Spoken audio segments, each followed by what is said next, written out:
네, 가장 최근에 실시됐던 제 71회 이론 시험 문제부터 한번 같이 보겠습니다. 합격률이요. 보니까 오늘 이게 떴더라고요. 1급이 합격률이 평상시보다 굉장히 낮았습니다. 71회가 27.5%. 최근 몇 년 동안 시험 본 것 중에 아마 가장 낮았던 것 같아요. 이러면 오히려 여러분들 그 희망을 가지셔도 될 것 같아요. 가장 앞전에 게 조금 어려웠다 그러면 그 다음 거는 약간 쉽게 내주는 경향이 있어서 뭐 100% 내가 보장은 못합니다.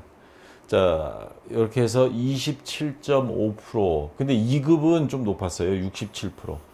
그래서 이번에 아마 71회에서 1급 떨어지신 분들, 물론 본인이 뭐 노력이라도 있겠지만 시험 문제 출제 자체가 약간 어렵지 않았나. 이론하고 실무 시험 한번 같이 보면서 어떤 어려운 문제들이 있었는지 한번 좀 보도록 하겠고요. 전산세무도 합격률이 좀 낮았습니다.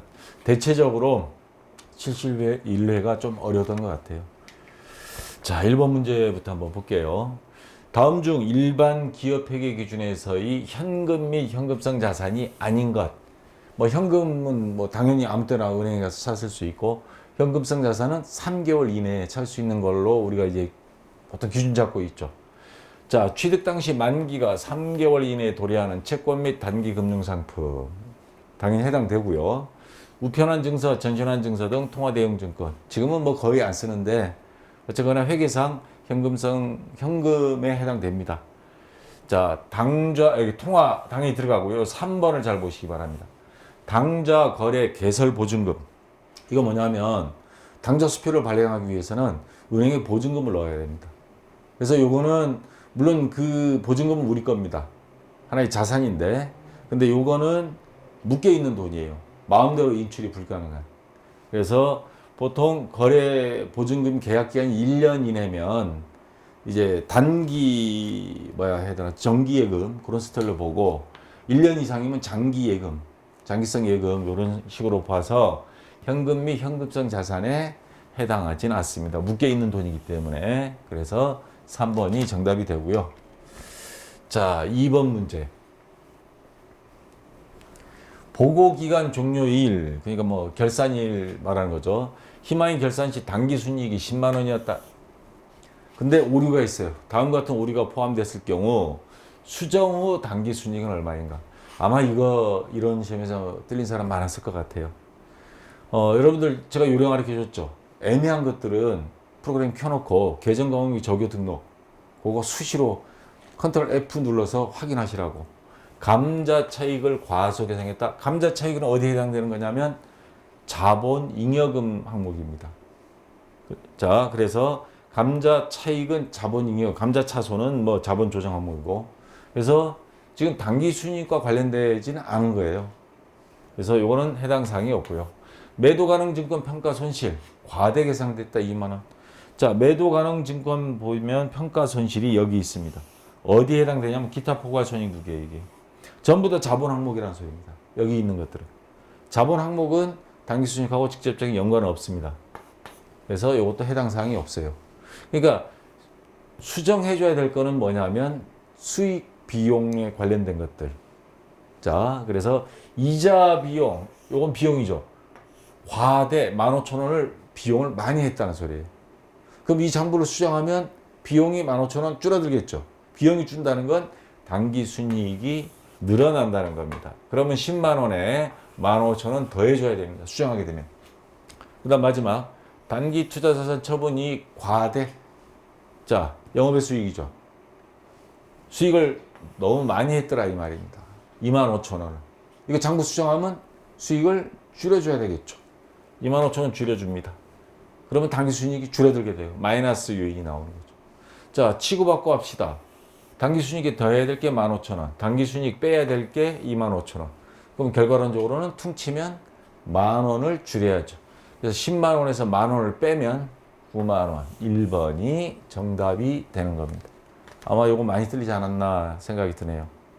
자, 3번 문제.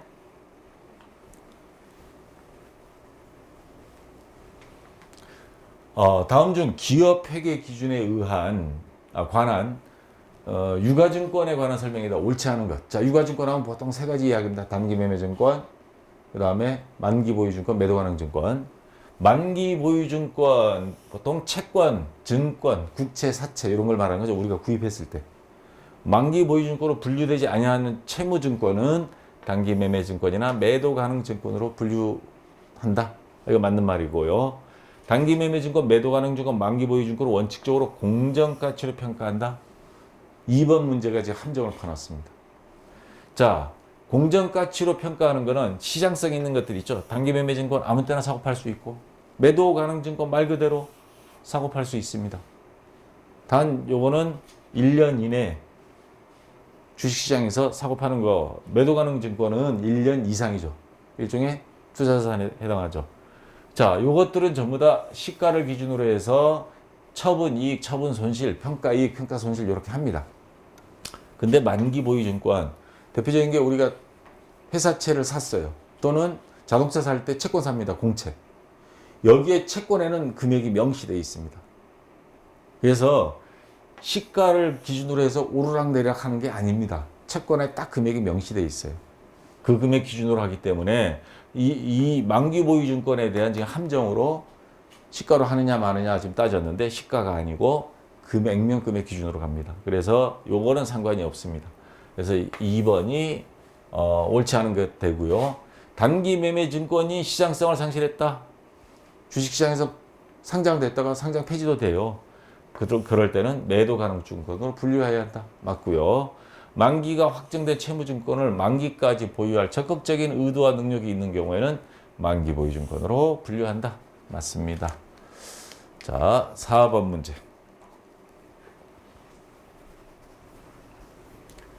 자, 이 문제도 약간의 함정을 파놨습니다. 다음 항목 중 기말 재고 자산에 포함될 항목을 모두 더하면 얼마인가? 이 중에는 그러면 기말 재고 자산, 다시 말해서 우리 거. 소유권이 누구한테 있느냐? 이게 핵심입니다.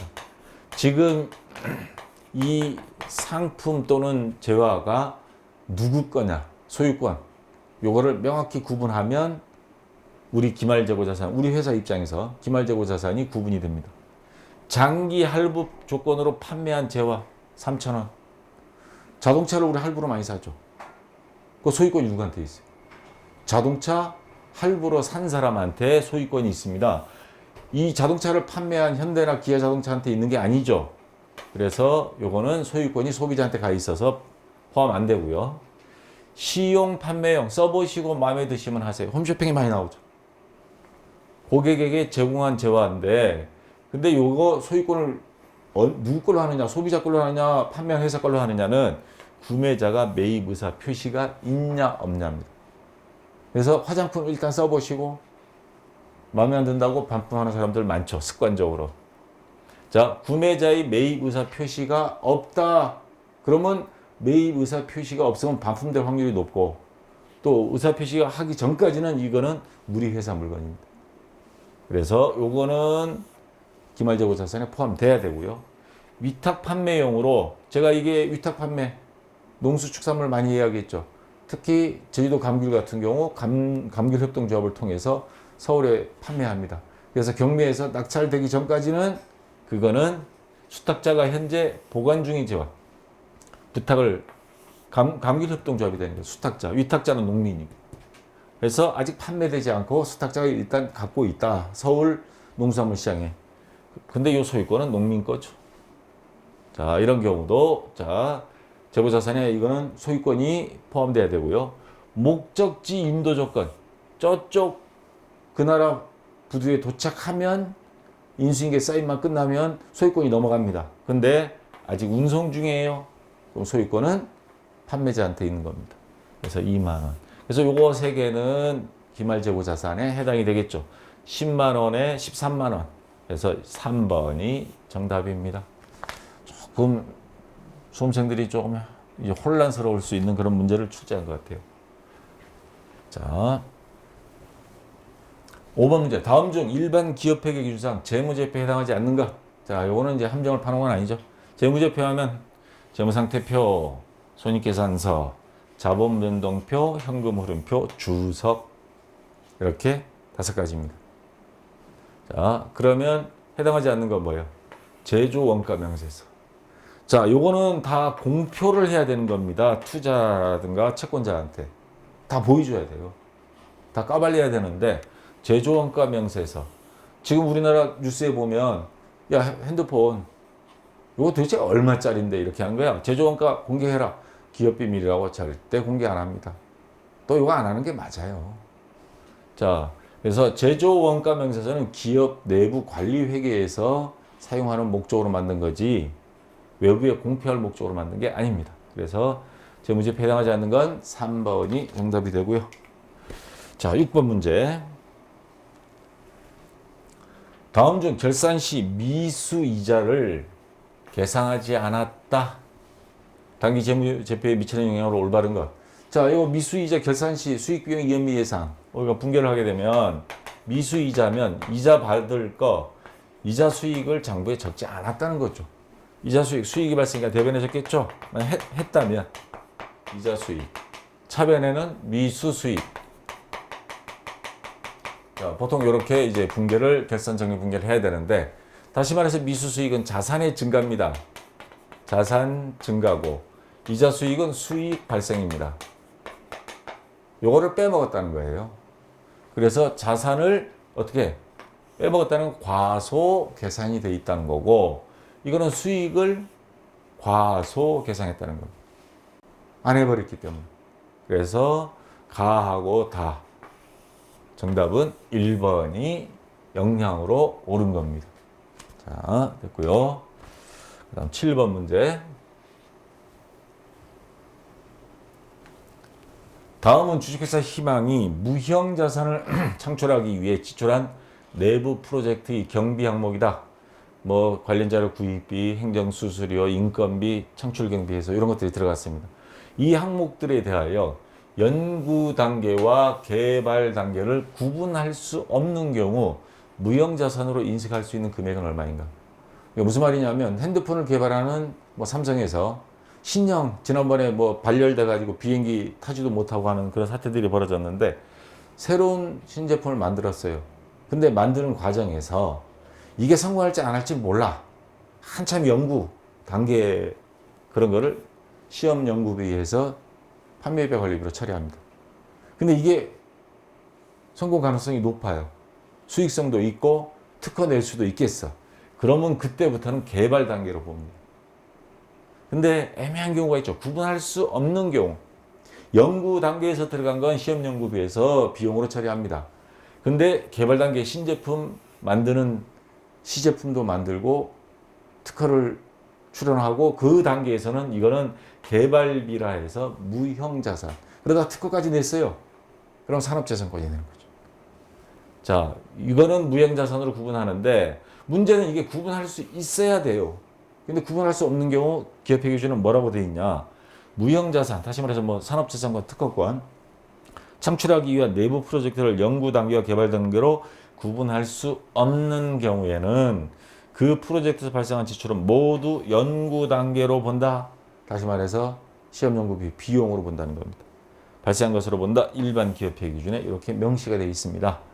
그래서 이 모든 비용은 구분할 수 없기 때문에 뭘로 봐야 된다? 시험 연구비, 연구 단계로 본다. 그래서 무형자산으로 인식할 수 있는 금액은 제로, 빵원입니다. 자, 요 많이 헷갈렸을 것 같아요. 8번 문제. 다음 중 감가상각에 대한 설명으로 옳지 않은 것. 자, 정액법, 정률법, 연수학계법, 이중채가법. 이중채가법은 뭐 거의 시험에 지금까지 출제된 적이 없는데 여기 집어넣어 버렸어요. 이거 지금 제가 캡처를 받은 건데 희미해서 잘 보일지 모르겠는데 정액법은 알죠?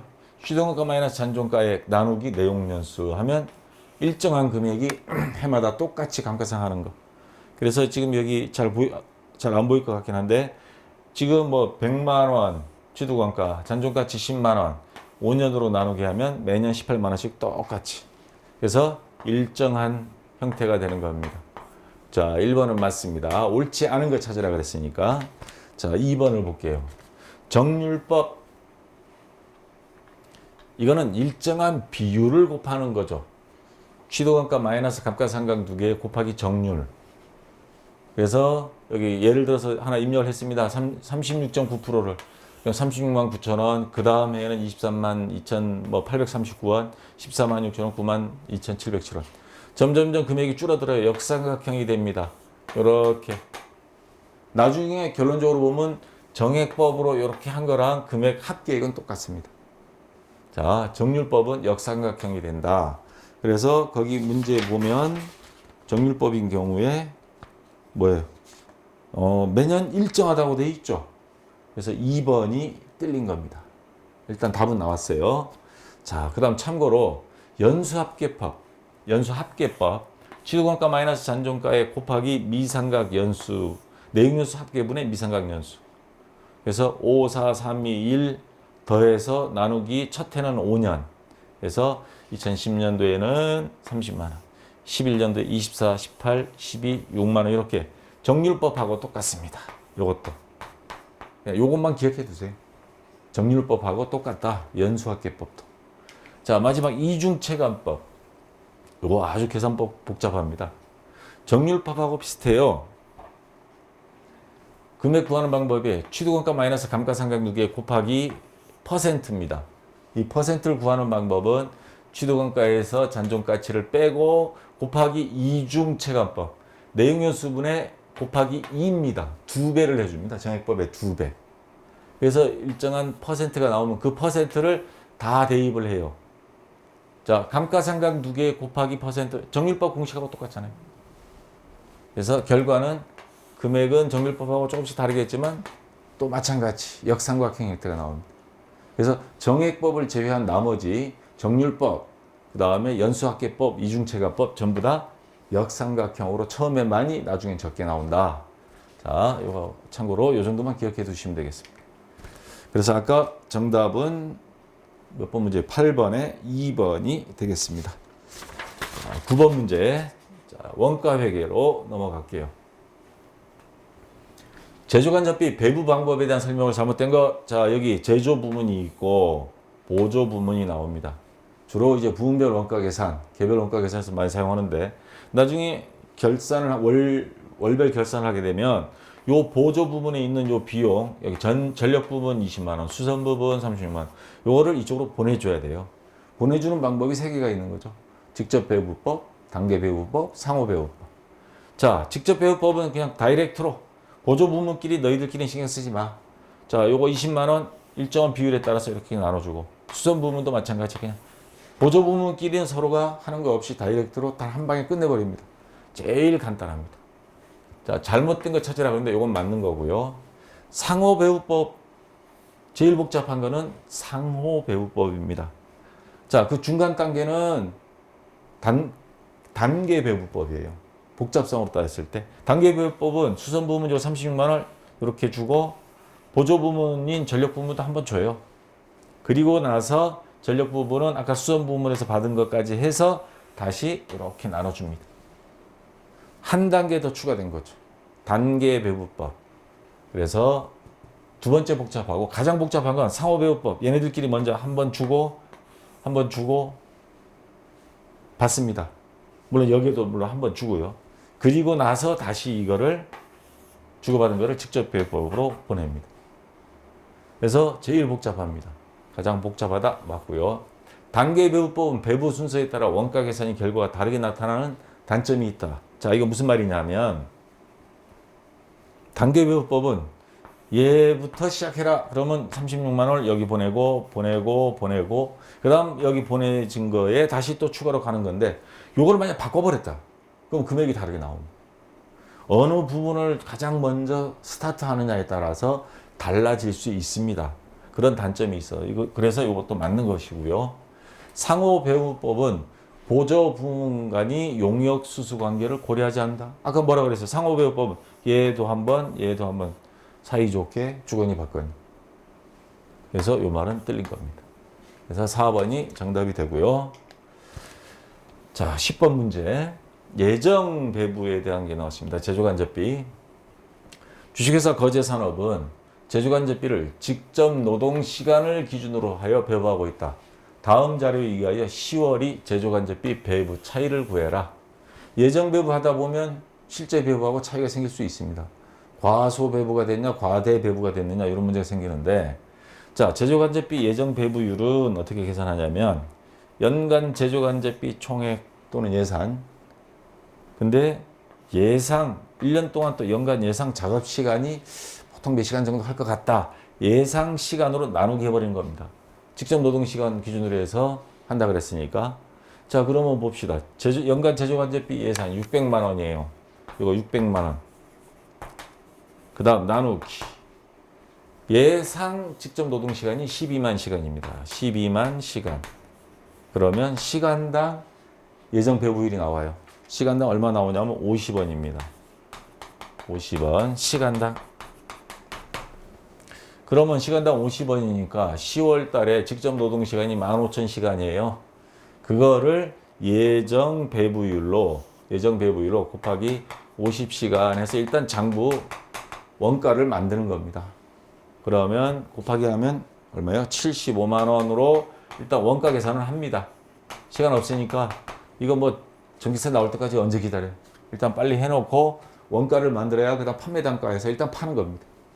자, 근데 10월 달에 나중에 전기세 거기서 나와서 보니까 100만 원이에요. 예상보다 많이 나왔습니다. 그러면 예정 배부를 적게 했다는 거죠. 얼마? 100만 원에서 75만 원 빼면 25만 원 과소 배부했다는 겁니다. 예정 배부를 먼저 하는 거고 실제 발생액은 나중에 나오는 거예요. 그래서 25만 원 과소 배부.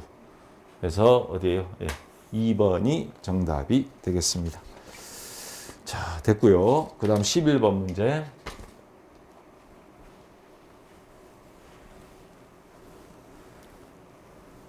자, 다음은 제조 원가와 관련된 자료이다. 기말 제공품은 얼마인가? 직접 재료비, 직접 노무비, 제조간접비, 기초 제공품, 단기 제품 제조 원가, 기초 제품 이렇게 나왔습니다. 자, 요거 제공품 계정 그려서 하면 되죠. 자, 이렇게 해서 제공품 계정에서 여기서 말하는 거는 이 공장의 완성품 제조 원가가 얼마냐? 이걸 구하는 거죠. 그러면 기초 제공품 여기 들어가야 되고요. 그 다음에 직접 재료비, 그 다음에 직접 노무비, 그 다음에 직접 경비가 있으면 하는데 직접 경비는 안 보이니까 빼고요. 그 다음에 제조 간접비가 들어가죠. 제조 간접비 해서 합계 구하고, 자, 여기 대변에 자, 완성품 제조 원가가 나오고요.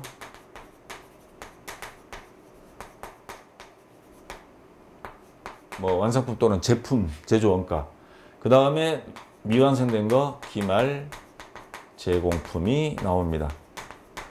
그래서 양쪽 합계액은 똑같이 되는데, 자, 하나씩 넣어볼게요. 기초 제공품 50만 원. 직접 재료비 500만 원입니다. 500만 원. 요 1,500만 원으로 헷갈리지 않도록 하세요. 그 다음에 직접 노무비 150만 원. 제조간접비 700만 원입니다. 그래서 쭉 합계하면 얼마나? 1,400만 원? 네. 자, 그럼 1,400만 원 이쪽으로 옮겨오고요. 지금 우리가 구할 거는 기말 제공품은 얼마인가? 자, 요게 구할 겁니다. 근데 완성품 또는 단기 제품 제조 원가가 1,200만 원 있어요. 1,200만 원. 그럼 요게 X값 자동으로 나오죠. 200만 원. 자, 해서 정답은 1번 200만 원이 되고요. 그럼 이건 뭐냐? 기초 제품. 얘는 제품 계정에 있을 거예요. 요 다음 단계. 다시 말해서 요거는 함정으로 파는 겁니다. 아무 쓰잘데없는 거 집어넣어서 요것도 금액 더해라 해서 노리고 있었던 겁니다. 그래서 11번 문제는 1번 200만 원이 기말 제공품이 정답이 된다는 거. 자, 그 다음 12번 문제. 다음 중 개별 원가 계산에 대한 설명으로 틀린 것. 개별 원가 계산 대표적인 게 뭐였어요? 항공기, 선박 이런 제품, 그 다음 아파트. 자, 개별 원가 계산은 시장 생산 형태보다 주문 생산 형태에 적합하다. 자, 우리가 라면 같은 거 공산품이라고 하는 건 그런 종합 원가 계산이라고 그러죠. 대량 생산하는 경우.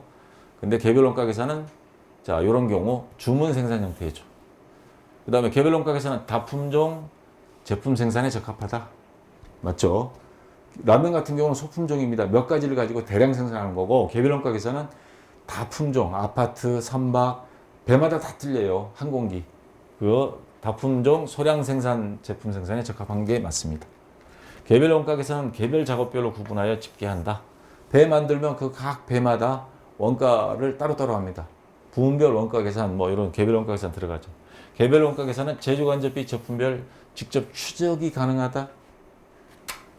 여러 개 만들게 되면 추적이 불가능해요. 그래서 우리가 제조간접비 배부, 뭐 보조 부문에서 제조 부문으로 보내는 그런 거를 장부를 처리하는 거죠. 그래서 제조간접비 배부를 별도로 해야 됩니다. 직접 추적이 불가능하기 때문에. 그래서 4번이 설명으로 틀린 것 정답이 되겠습니다. 자, 이제 원가회계 끝나고 부가가치세인데, 요 문제는 아주 쉬운데도 함정을 파놨어요. 다음 자료에 의하여 부가가치세법상 일반 과세자의 부가가치세 과세 표준을 계산하면 얼마인가? 어디 함정을 파놨냐면요. 세금 계산서 교부분 공급가액 1,000만 원 돼 있어요. 그럼 이거 과세 표준이 되겠는데, 옆에 보니까 괄로 영세율 400만 원 포함. 보통 우리 영세율 하면 세금 안 내는 거 이렇게 생각하잖아요. 그러면 요거 빼고 600만 원에 신용카드 매출점표상의 매출액 110만 원인데 부가가치세 포함 금액이니까 부가세 빼면 100만 원이 남죠. 그러면 많이 한 사람들이 요거 600만 원에 100만 원에서 700만 원 막 찾아보면 700만 원이 안 보여요. 자, 그래서 이 문제의 함정은 뭐냐면 부가가치세 신고서를 보세요. 제가 요령 팁을 알려드릴게요. 부가가치세 신고서 전산세무 2급에서 하지만 1급 프로그램에서도 볼 수 있습니다. 거기 가서 과세 표준, 부가세 신고서에 보면 날짜 그냥 아무 날짜 입력하세요. 그냥 저는 뭐 4월 1일부터 6월 30일 했는데 과세 표준 및 매출세액 이렇게 나와 있습니다. 과세 표준 항목들이 여기 있어요. 그래서 세금 계산서 교부한 거, 세금 계산서 발급. 근데 영세율 400만 원이 있다고 그랬습니다. 그럼 요거 빼고, 그럼 여기 금액은 이 금액이 아니에요. 그냥 여기 600만 원 해당되는 거예요. 그 다음에 영세율은 어디 가냐면 여기 과세 밑에 영세 있습니다. 영세에도 세금 계산서 발급분. 수출하는 물건에 대해서 우리 0% 세금을 적용하잖아요. 자, 여기에 가서 400만 원 요거를 적어주면 됩니다. 입력을 하면 되는 겁니다. 그러면 1,000만 원이 이런 식으로 600만 원, 400만 원 구분해 놓은 거예요. 영세냐 아니냐. 그 다음에 신용카드 매출한 거예요. 신용카드 보면 여기 과세, 신용카드 현금영수증 발행분이 있습니다. 칸이. 110만 원인데 부가세 포함 금액이니까 부가세 빼고 100만 원. 부가세는 여기 입력할 거예요. 10만 원. 나머지들은 다 영세는 보면 100분의 0 해서 0% 곱하도록 되어 있고, 그냥 일반 세금에서 발급분은 100분의 10 해서 10% 여기 세금 부가세가 자동으로 산정이 됩니다. 자, 그러면 이 경우에 뭐예요? 전부 다 합친 금액 1,000만 원에 과세 표준은 세금은 물론 0%지만 과세 표준 금액은 요거 전체 더해진 금액입니다. 그러니까 600만 원, 100만 원, 400만 원 다 더하면 1,100만 원. 정답은 3번이 정답이 되는 거죠. 13번. 자, 요거 400만 원 빼지 않도록 조심해야 됩니다. 그 요령은 부가가치세 신고서 보면 나와 있습니다. 자, 그다음 14번 문제.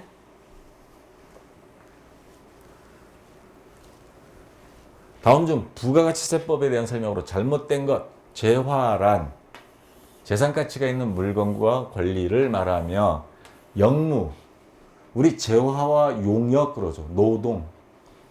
영무는 노동을 말하는 겁니다. 용역 포함되지 않는다. 재화에는 영무는 포함 안 됩니다.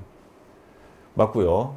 사업자란 사업 목적이 영리이든 비영리이든 관계없이 사업상 독립적으로 재화 또는 용역을 공급하는 자를 말한다. 맞습니다. 사업자에 대한 정의가 맞고요.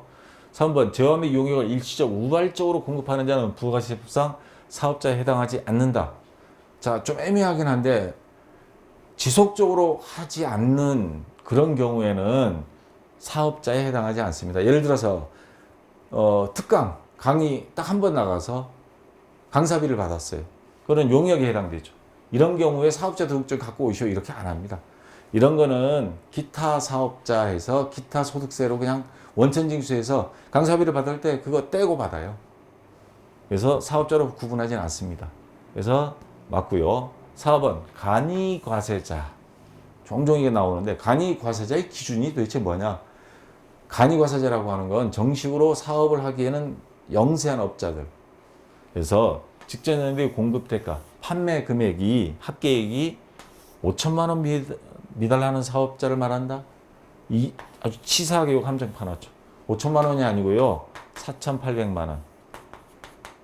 요거 연으로 나누게 하면 12개월 나누게 하면 월 얼마예요? 월 400만 원 이하 판매. 야, 매출액이 400이에요. 그럼 원가 빼고 차 떼고 포 떼고 하면 이거 뭐 얼마나 남겠어요? 그래서 4,800만 원, 연 4,800만 원, 월 400만 원 꼴. 자, 근데 함정으로 뭘 해놨냐면 5천만 원이라고 치사하게 금액을 살짝 바꿔놨습니다. 그래서 잘못된 거는 4번이 일단 정답이 되고요. 자, 마지막 15번 문제, 영세율에 대한 문제가 나왔습니다. 영세율, 0% 세율을 곱해서 하는 거죠. 주로 영세율은 적용하는 게 간접 수출 대행업체를 통해서 이제 한다든가 LC 신용장에 의해서 또는 직접 수출 다 0% 적용합니다. 수출을 많이 해야 되잖아요. 수출산업 지원 차원. 그 다음에 요거 우리나라에서 세금을 매겨버리고 수입하는 국가에서 또 관세를 매기면 이중과세가 돼요. 그래서 수출하는 입장에선 국제적 이중과세를 막자 그런 차원도 있고, 그 다음에 또 하나는 실질적으로는 요거 완전히 면세하고 똑같은 거죠. 0%를 곱해서 우리 세금 부과했다, 요거 지원하고 있는 거 아니다. 왜냐면 우리가 지원하는 거 알면 상대방에서 또 뭐 관세, 이중과세에 막 물려버리는 경우들이 있죠. 자, 그래서 1, 2, 4번은 맞는 게 되고, 세 부담의 역진성이 줄어든다, 완화된다. 역진성이라는 게 뭐냐면요, 소득이 낮은 사람과 낮은 사람이 더 높은 세 부담을 지게 되는 것을 조세의 역진성이라 한다. 무슨 소리냐면, 예를 들어서 담배를 사러 갔을 때, 자, 연소득이 1억인 사람이, 잘 사는 사람이 담배세를 냅니다. 담배세 많이 들어있습니다. 그 다음, 못 사는 사람도 담배를 사게 되면 세금을 똑같이 내요. 그래서 자기 소득에서 세금 부담률이 못 사는 사람이 커지는 거죠. 이걸 역진성이라 그럽니다. 그래서 이 좀 잘못된 국가인 경우에 잘 사는 사람들은 세금을 실질적으로 소득에 대비해서 적게 내고 있고, 그 비율이 적고, 못 사는 사람들이 세금 부담을 많이 하는 경우 이제 빈부격차가 커집니다. 지금 우리나라가 약간 그런 증세가 있어요. 그래서 대표적인 것이 바로 부가가치세입니다. 부가가치세가 누구나 국민 소득에 관계없이 똑같이 세금을 매기는 게 부가가치세거든요. 그래서 조세의 역진성이 좀 크다고 이야기할 수 있는 거죠. 모두에게 동일한 세율이 적용되기 때문에 가난한 사람들이 부유한 사람들보다 소득 대비 더 많은 비율이 금액이 아니고 비율입니다. 비율이 세금을 내게 되는 현상이 바로 역진성이라고 하는 겁니다. 이거와 반대되는 개념이 누진세입니다. 옛날 노무현 대통령 때 종합소득세, 그 부동산 보유세, 소득이 많은 사람, 부동산을 많이 갖고 있는 사람은 세금을 많이 내라. 그래서 좀 보수 진영에서 공격을 많이 받았었죠. 돈 있는 사람들한테는. 자, 근데 여기서 부가가치세, 영세율은 아니든 부가가치세는 세부담 역진성이 커지는 게 부가가치세입니다. 오히려 이런 역진성이 적은 거는 뭐냐면 면세제도입니다. 면세라고 하는 게 우리 병원에 갔을 때 없는 사람들이 또 몸도 자주 아파요. 의료는 면세입니다. 학원, 그 다음에 책 같은 거, 이런 거는 부가세가 안 들어가 있습니다. 파는 사람도 못 받고 사는 사람도 안 내도 됩니다. 이런 경우 국민 생활과 아주 밀접한 뭐 여성의 생리대라든가 의료 보건, 그 다음에 문화생활 이런 거 관련된 것들은 면세제도고, 이거는 바로 어떤 원인에서 한 거냐, 세부담 역진성을 줄이기 위해서. 그래서 요 3번은 면세제도에 대한 설명이고요. 이거 지난번에 한번 나왔었죠. 부가가치세에 대한 설명으로 아니다. 물론 영세율이니까 세금 하나도 안 내니까 부가가치세 전체를 보는 겁니다. 그래서 15번은 3번이 틀린 겁니다. 자, 여기까지 다 됐고요. 쉬었다가 실무 시험 프로그램 설치하시고 그리고 같이 한번 해보도록 하겠습니다. 자, 수고했습니다.